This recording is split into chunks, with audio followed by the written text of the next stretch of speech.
Economic survey is out and countdown to the budget is nearly over. I have an interesting panel to discuss the key highlights of the economic survey and the expectations from the budget before the Finance Minister Nirmala Sitharaman tables it in the Parliament. I have Mr. Madan Sabnavis, Chief Economist of Bank of Baroda, joining us, Professor Arun Kumar, Economist, Mr. Ashwini Rana, founder, Voice of Banking, and former General Secretary, National Organization of Bank Workers. And I have Sandeep Ghosh, business leader and political commentator. Thank you for joining us. Thanks a lot. And first things first. So the survey is out, and here are a couple of highlights that I want to read before we start discussing the details and, of course, later on about the expectations from the budget. So there are several things from the survey which I want to talk about. But before going ahead, let me just mention the top two highlights. Recovering from pandemic-induced contraction, Russian-Ukrainian conflict, and inflation, Indian economy is staging a broad-based recovery across sectors, positioning to ascend to the pre-pandemic growth path in fiscal 2023. So it's something which will probably make a lot of us breathe a sigh of relief.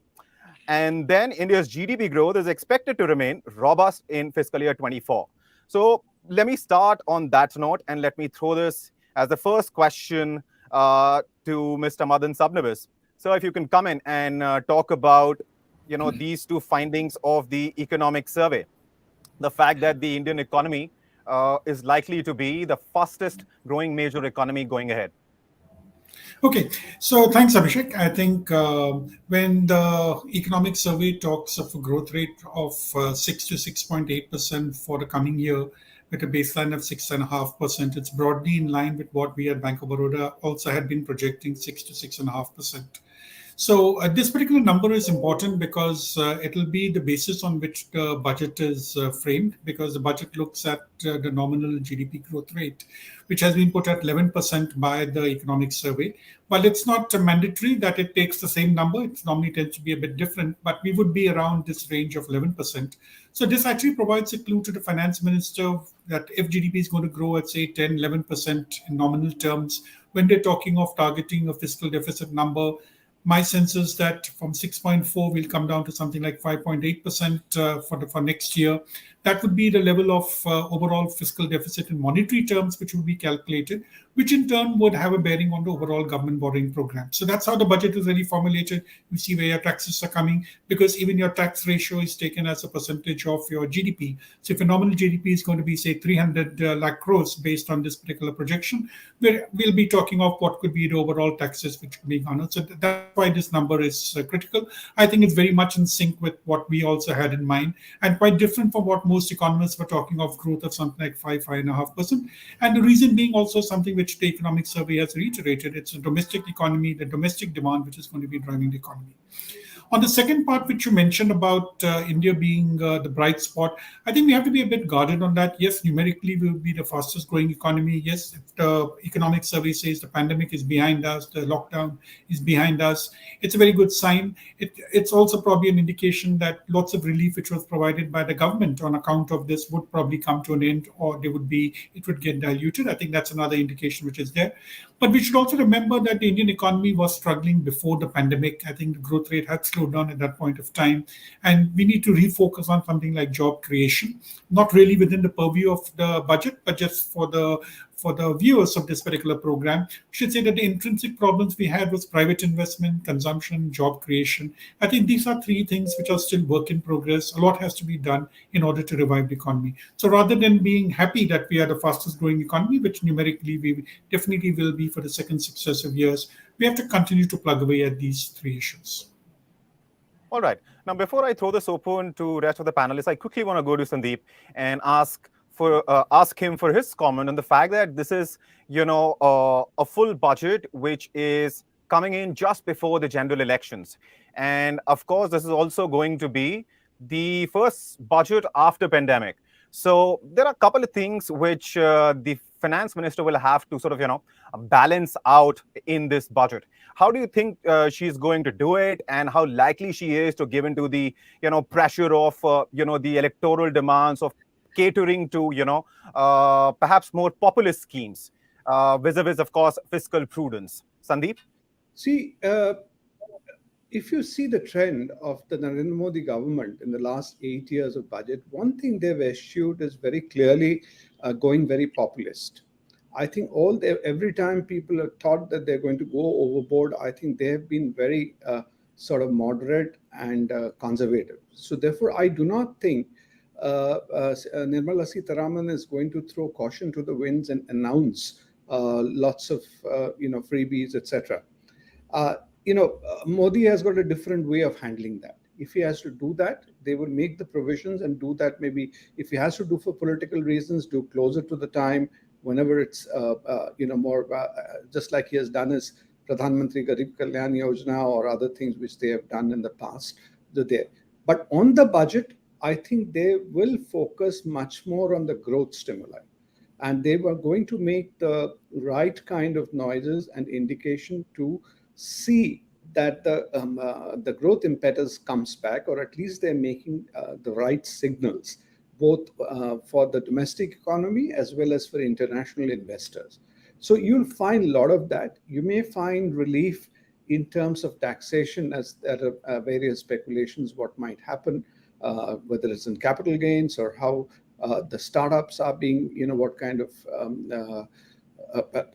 leeway or special advantages they are given. So you'll see a lot of that coming in rather than a great amount of freebies. You can have general policy statements like, healthcare, as we have seen this time itself, they're showing an increase from last time.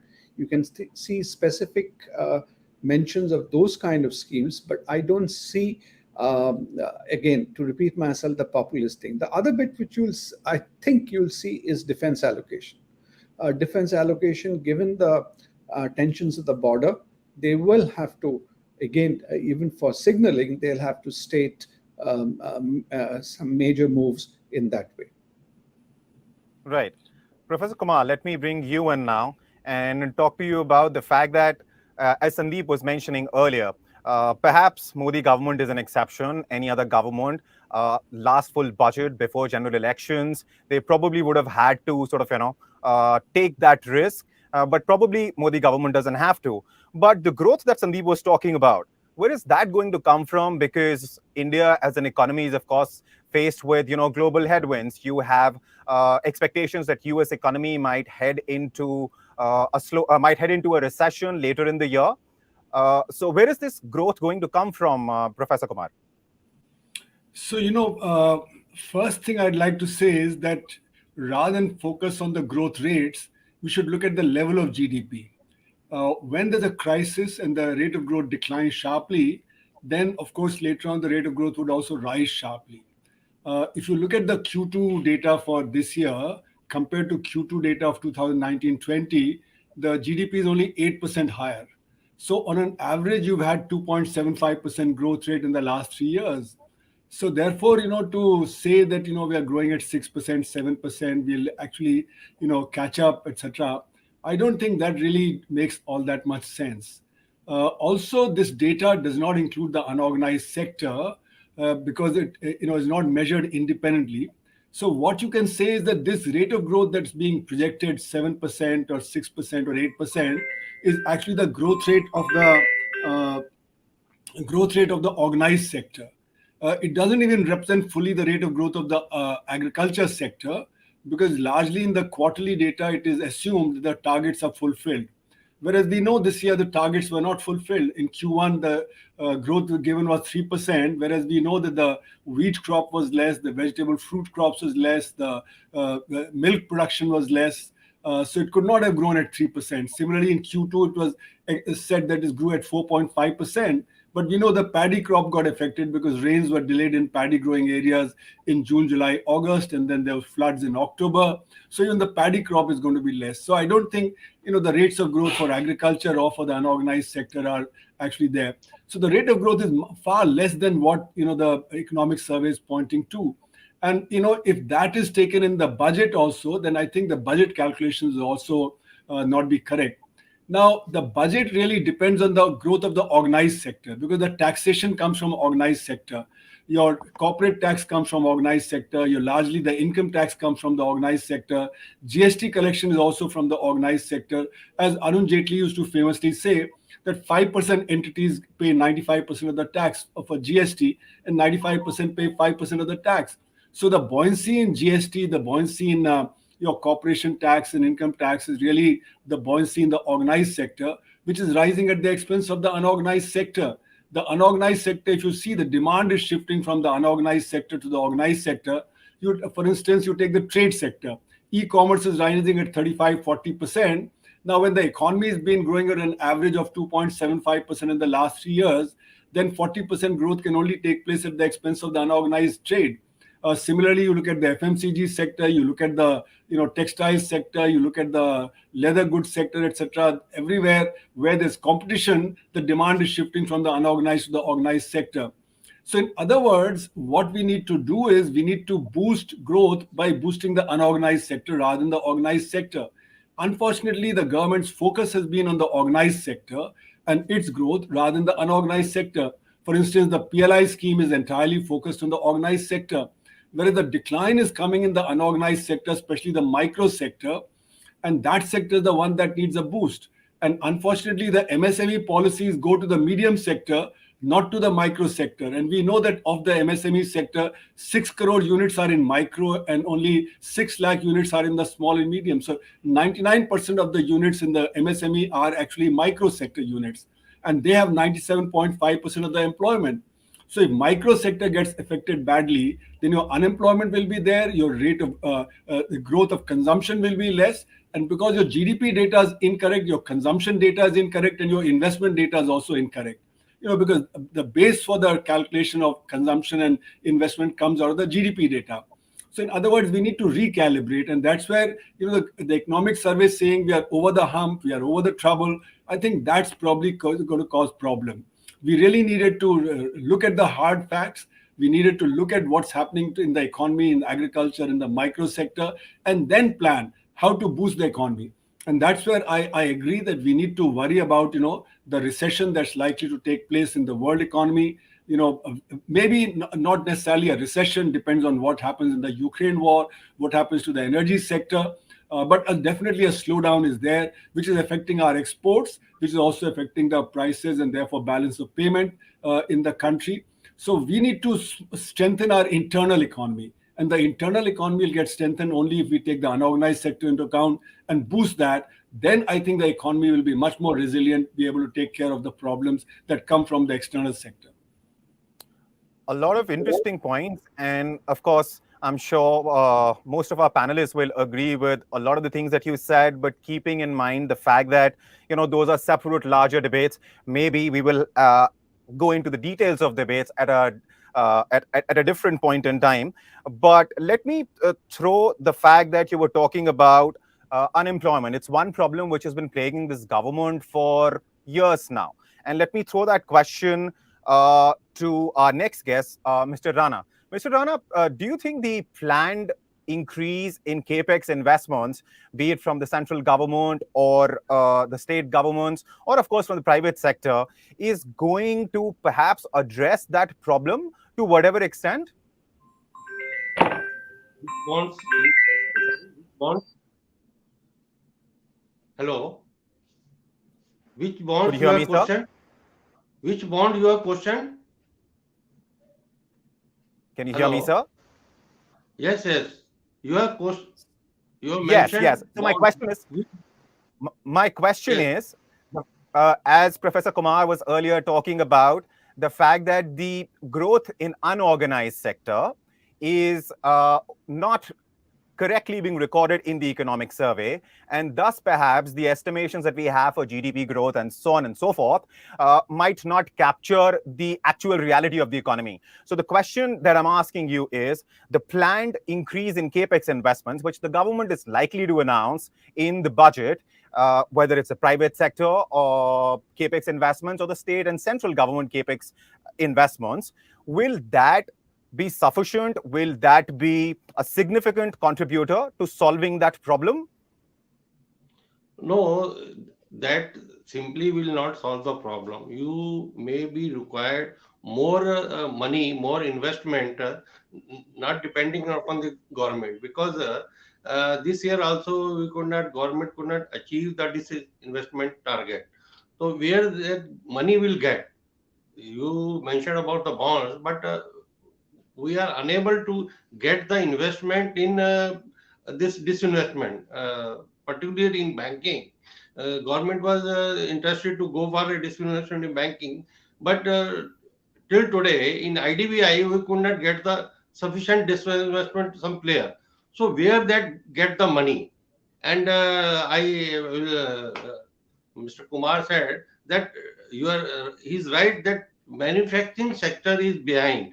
We are not getting the proper share of the GDP from manufacturing sector and agriculture sector. So government has to focus on the manufacturing as well on the agriculture also. And in agriculture, instead of giving small money to all farmers, they should incentivize to the farmers those they are going for the crop government need. We have to limited import of some crops. For that they have to incentivize. Otherwise, simply they will give money to everyone. And this time we are just seeing that they are going to have a trouble with farmers also, because they are All right. going to tax the farmers. So that All will be right. another problem in agriculture. So how we will get the this unorganized sector means farmers, agriculture, and manufacturing sector. That is more required. Service sector, they are giving their role. They are doing well, and they are contributing in GDP. But these two sectors are really they have to focus, because definitely this Ukraine war is a external factor, and this world slowdown which is smelling, that is also how this government will tackle all these things. That will be a All right, Mr. Rana, I'll come back to you, sir. Mr. Sabnavis, going back to you now. Of course, everybody's talking about growth, and fact of the matter is, wherever we see, I mean, wherever if India is to take a look around, economies are slowing down. Where is this growth going to come from? That is going to put us pretty much where we were, and that is as one of the fastest growing economy. See, the point about the Indian economy is that we are largely a domestic oriented economy. I think that's the critical factor. So, notwithstanding the fact that we are talking of going ahead and increasing our exports, so on and so forth, but ultimately, if you look at it historically, our growth emanates from within the economy. So that's one of the reasons why, even though we are looking at a slowdown or a recession in the West, we will definitely get affected in terms of our exports getting buffeted. But otherwise, as long as the Indian economy, I mean, the domestic demand is there, that will actually continue to tick away. So when I say it's going to tick away, I mean, we're going to get this growth of 6.5%. It's not really a great number. It is just about a modest number saying that growth is being stable. But the real challenge for us is that how do we actually accelerate and grow from the 6.5% trajectory to something like 8 to 9%? You see, we're all talking in terms of becoming a 7 trillion economy, 10 trillion economy. But for that, we need to have real growth in a region of around at least 8% on a sustained basis for around 5 years. So right now, yes, we're going to get away with this because if you actually look at the composition of GDP, look at the 8 sectors which are there. Agriculture normally gets into a 3.5 to 4% growth. Manufacturing, it had a low base effect, 1.6% last year, so we could be expecting something like 7-8% in the next year. Construction, the real estate sector is doing well. The banking sector is doing well. So if you actually look at all the different 8 components, I think that's where the GDP growth is really coming in. The value addition is coming from these particular sectors. Now, whether this is adequate enough to address the issues of unemployment, the answer is definitely no.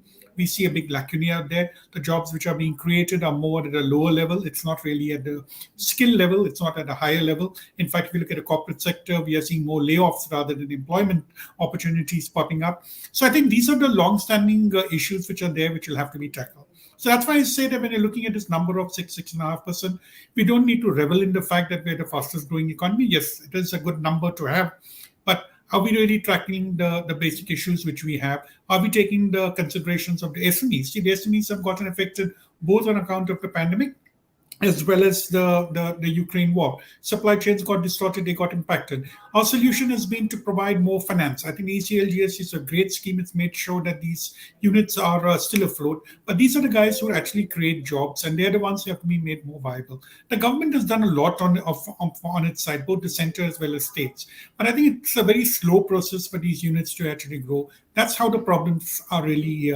addressed. And it has to come from within the system. There are no miracles which can be done in the budget. And definitely, I would say the budget is not a forum for it. I would actually appreciate what the government is doing outside the budget. The budget is actually just an income expenditure statement. You have a certain amount of income. You try and do your best to make sure the money works. I'm all for saying that you need to help the underprivileged societies, groups in society, giving the freebies, what we call cash transfers. That is necessary. It helps to keep consumption up, but it's not adequate. Finally, it's back to the private sector. The private sector needs to be more vibrant. And just for the last bit of information I'll give you, for the last 3 quarters, we have seen corporate profitability is actually falling. If you take out the services sector, the financial sector, so the financial services, take out the IT sector, manufacturing are actually making losses. Your gross profits are falling. This needs to be reversed. I think that's when we really see the economy ticking, where we can be happy that growth is actually coming along with all the other accompaniments in terms of the other variables also taking along. Sandeep, would you still like to stick to the point that you were making earlier, that the Modi government is perhaps a government unlike the other governments, which perhaps were the governments of lesser mortals? I mean, this one doesn't have to worry about things like unemployment, inflation, etc. To that extent, and not look at freebies to sort of address these issues. But it can do it in terms of stretched out policy measures, like going for directional, going for investments, long-term investments, and wait for reaping the benefits over a period of time. So still, would you say that so far as tax slap cards, these kind of moves are concerned, the government doesn't need to worry much on that account yet?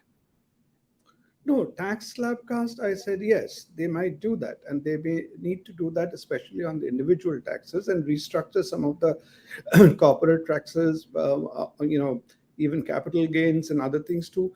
Those, and what I talked about, startups and everything too, those are really growth oriented things. I certainly did not say this government does not have to worry about unemployment or other things. What I said is they don't have to give that away in the budget.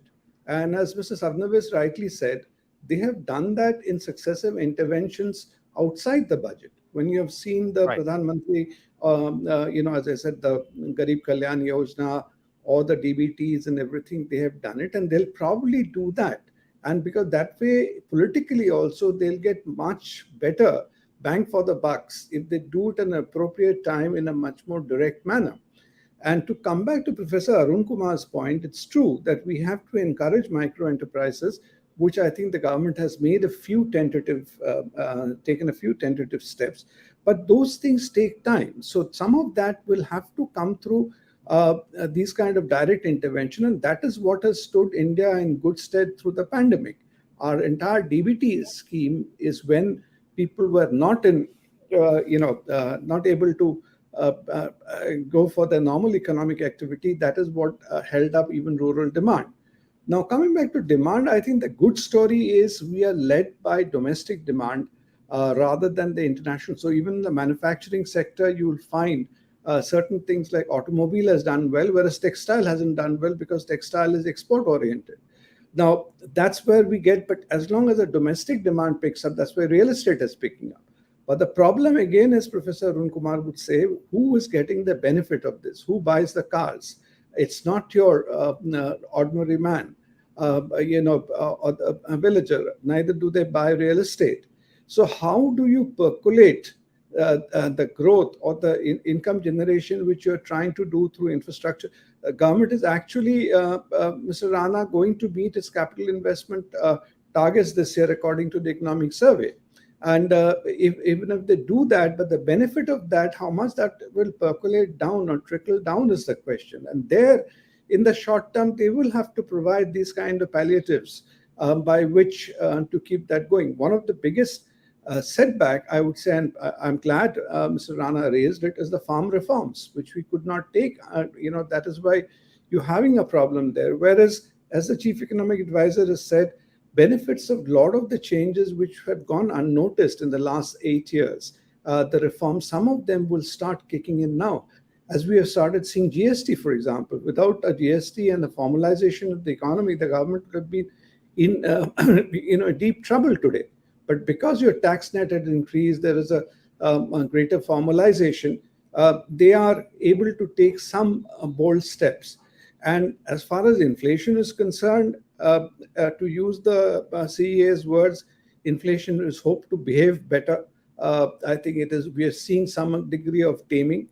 Statistically, unemployment is down, though statistics doesn't tell all the full story. And to slightly differ with Professor Arun Kumar, I wouldn't be too worried about e-commerce growing. First of all, the base is low.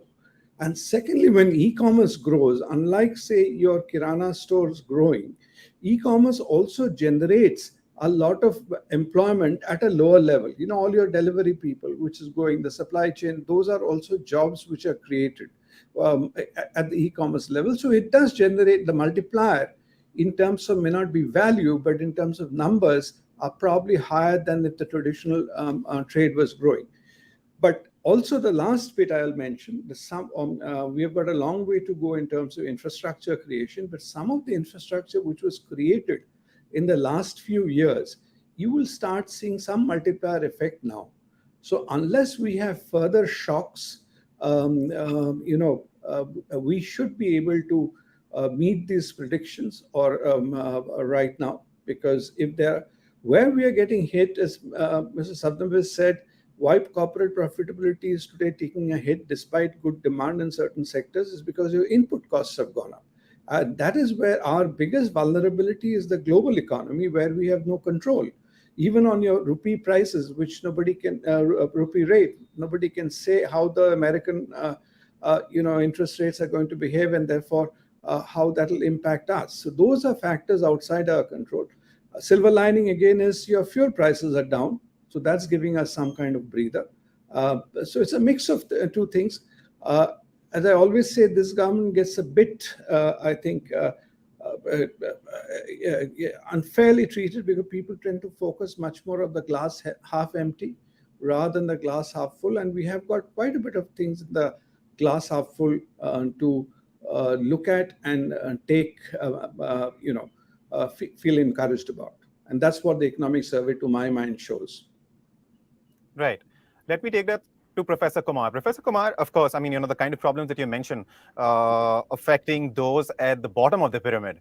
What do you think the government's step going to be? One of the steps that the government's going to take in the budget to perhaps sort of, spur spending and make sure that the cash that is in hand in terms of that is available to people at the bottom at least increases to the point that they're able to sort of, deal with the daily pangs of inflation and survival, and perhaps later on can contribute to economic growth?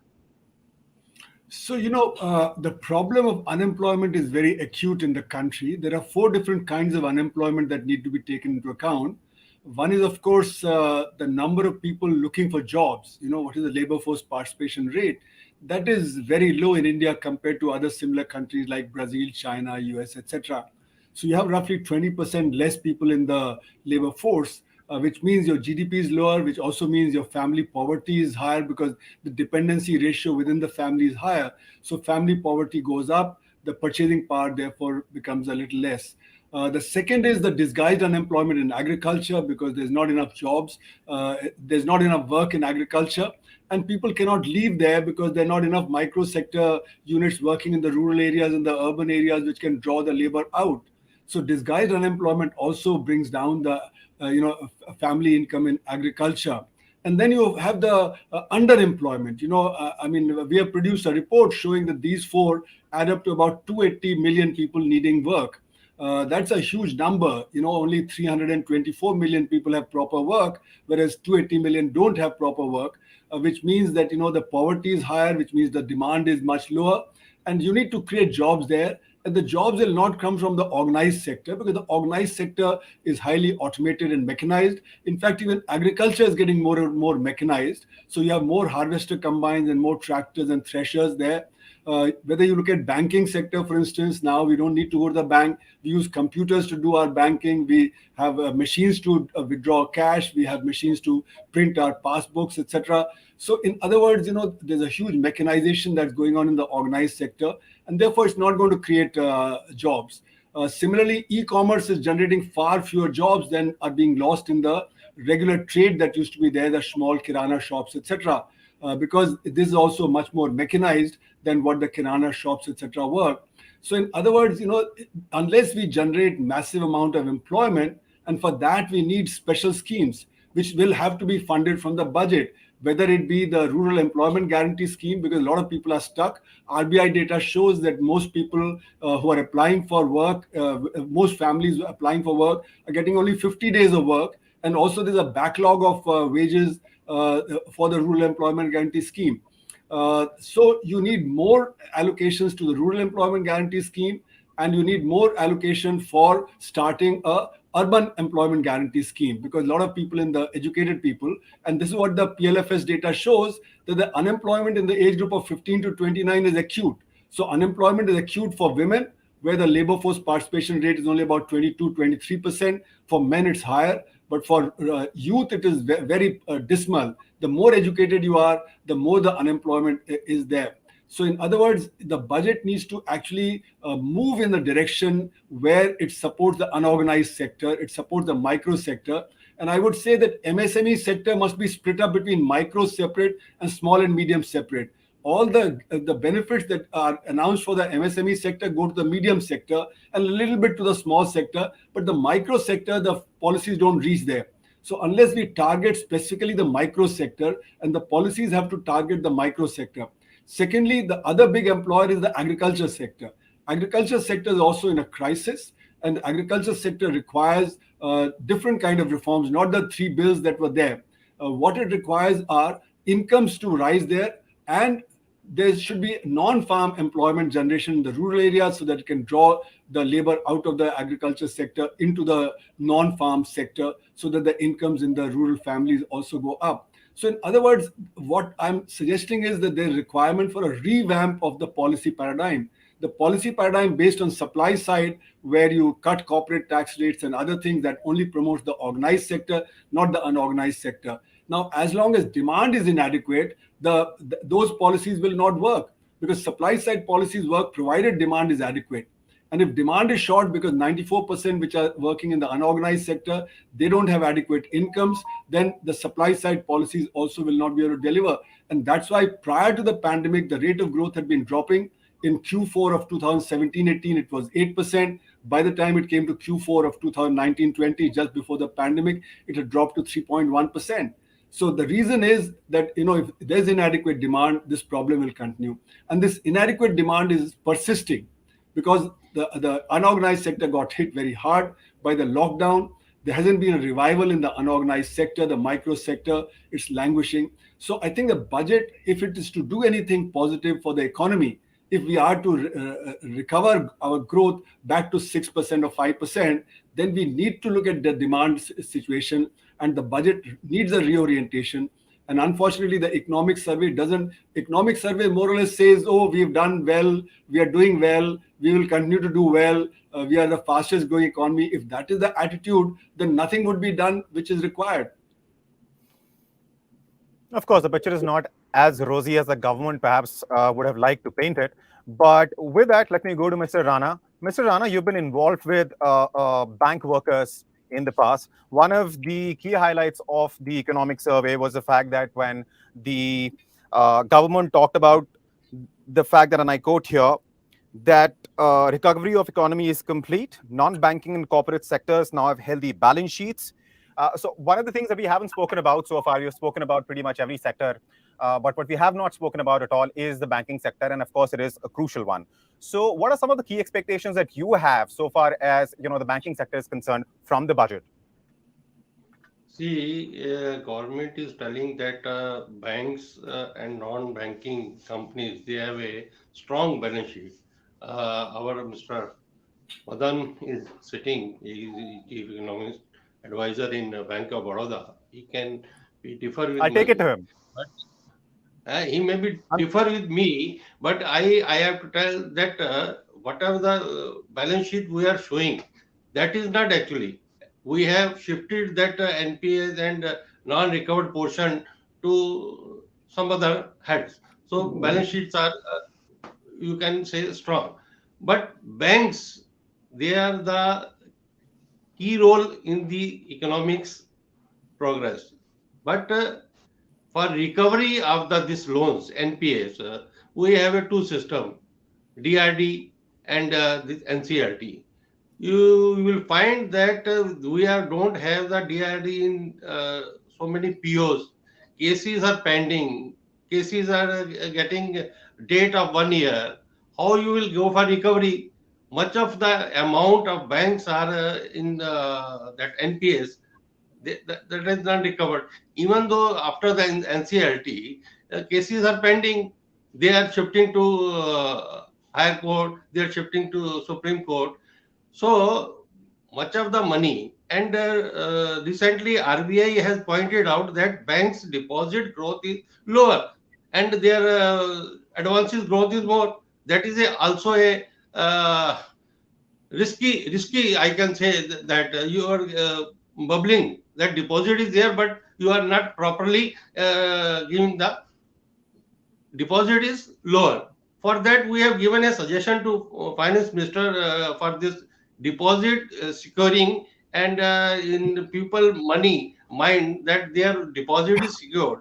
We have given a suggestion that you should introduce a deposit insurance scheme.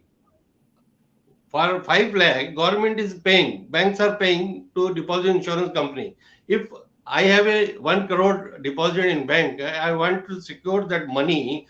So why not this insurance company start a with nominal premium some scheme, so I may feel that my money is secure. So people those are not keeping the money in the banks, they will definitely come to the banks and they will feel that their money is secure. So that may definitely give to boost to deposit of the banks. And without deposit, you cannot grow. All right. Let me take some of the points that you raised to Mr. Sabnavis. Would you like to address some of the things that Mr. Rana raised there? Yeah, see, let's look at the two issues. See, once we're talking in terms of the quality of the balance sheets of banks, I think it's in a very much stable and sturdy position today. I think the problems which we had earlier was there was a pile up of NPAs. And once you have a pile up of NPAs which were not recognized, and you suddenly started recognizing them when we had the AQR, which was brought in by the Reserve Bank of India, then we suddenly realized that the banks had to make large amount of provisions. The NPA levels have gone up. They had to make large amount of provisions. They moved from profits to losses. This eroded their net worth, and therefore there was a need for recapitalization, which the government did through the budget, through the recapitalization bonds. Now, today, if you look at the situation, let's separate one part. One part is that the recovery process, still, I agree, there are certain challenges which are there. The IBC is still in motion, and after the low-hanging fruits were cut, the recovery rates have definitely come down. We're still getting around something between 20 to 30%. But if you look at the way in which the economic survey is positioned, it's saying, look, when I'm talking of a higher growth to be achieved in the medium term, it has to be financed by the banking system. Looking at the financial sector, the banks are the fulcrum of it because most of it, we are still a bank-oriented economy. So if the banks have to finance this kind of growth, we need to have adequate capital. And today we can say with confidence that the banks have this kind of capital. In fact, the public sector banks may not be looking to get any kind of support from the budget through the form of capitalization, that is capital being provided in the budget. And the reason is very clear. Once I've cleaned up my balance sheet, I need to make fewer provisions. The slippage ratio is, I think, just around 1% or so. So these are the new incremental NPAs which are coming in. And the overall NPA ratio is also in the region of around, say, 5% for the overall banking system, which means that definitely we are in a much more healthier situation than we are today, and we can take confidence from it.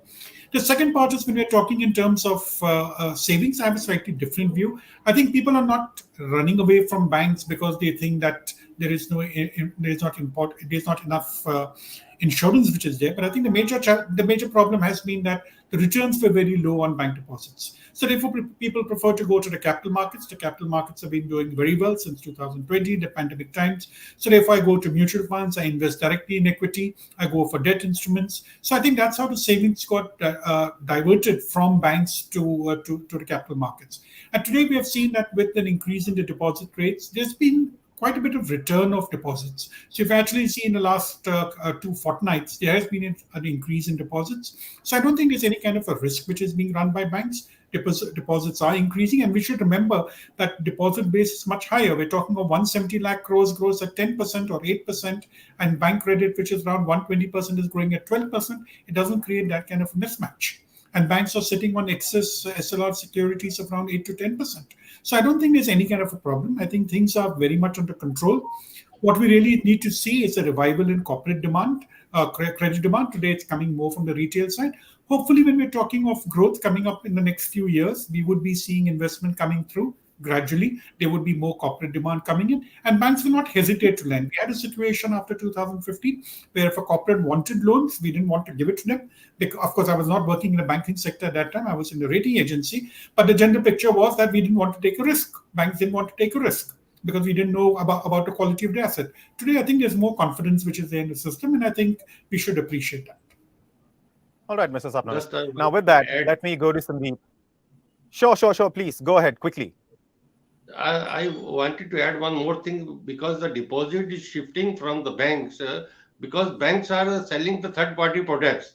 So they are, most of the money is going to third-party products. They are getting the depositors' money, for which banks are losing their deposit. Right. Mr. Sapna, I'll probably give you 20 seconds to address that before I start throwing out the key expectations questions to everybody, because we're running out of time. So please, if you'd like to take 15 seconds to address that, please go ahead. No, I think it's a very legitimate activity of third-party sales. And in case a person doesn't want to put money in a deposit, but you want to go through a mutual fund, you could always do it through a bank. So I don't see any conflict of interest as such. That will be more an issue which the banks will have to do. Because see, finally, at the end of the day, every customer wants to get a good return. If I'm getting a 6% return on bank deposit, which was the case maybe 6 months back, and you're saying a mutual fund capital markets giving you over 10%, it makes a lot of sense that if you are not risk averse, or even if you're risk averse, you think it's worth taking the risk, because you have all the stock gurus on TV telling you why you should be investing more in shares, why you should be investing in mutual funds, how they give you a lot of returns after 3 years, 5 years. I think that's what's really happened. All right. With that, since we only have so much of time, let me go to Sandeep. Sandeep, your key expectations from the budget tomorrow? My key expectation would be in changes in the tax structures, both corporate and individual tax structures, because today the individuals are also paying a disproportionate amount of tax when compared to corporate. And the middle class has been far too long neglected. And they have always been the heavy lifters as far as the government is concerned. And I think it's time they looked at the middle class. If they have to really do something with the idea to the elections, or even otherwise to uplift demand, the middle class require a relief. All right. Mrs. Sabnawis? Your key expectations from the budget, sir? Yeah, I would echo the same thing, that we need to give the middle class benefits in terms of the tax slabs, tax rates. Also try and encourage savings. So I think all those ATC sections which we have, you need to make sure that incentivize people to save, because today our financial savings have come down. We need to address this issue, because as an economist, we'll say that exposed, if my savings fall, investment is where it is, I'll be running a higher current account deficit.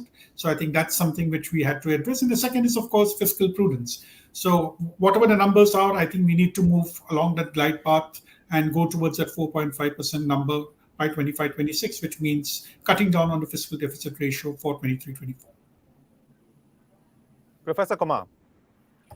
We'll have to define what's the middle class. If you look at the Delhi Socioeconomic Survey of 2018, it showed that 98% of the families spend less than 50,000 rupees per month, which means that those families actually were not the direct tax paying families. They were actually paying indirect taxes.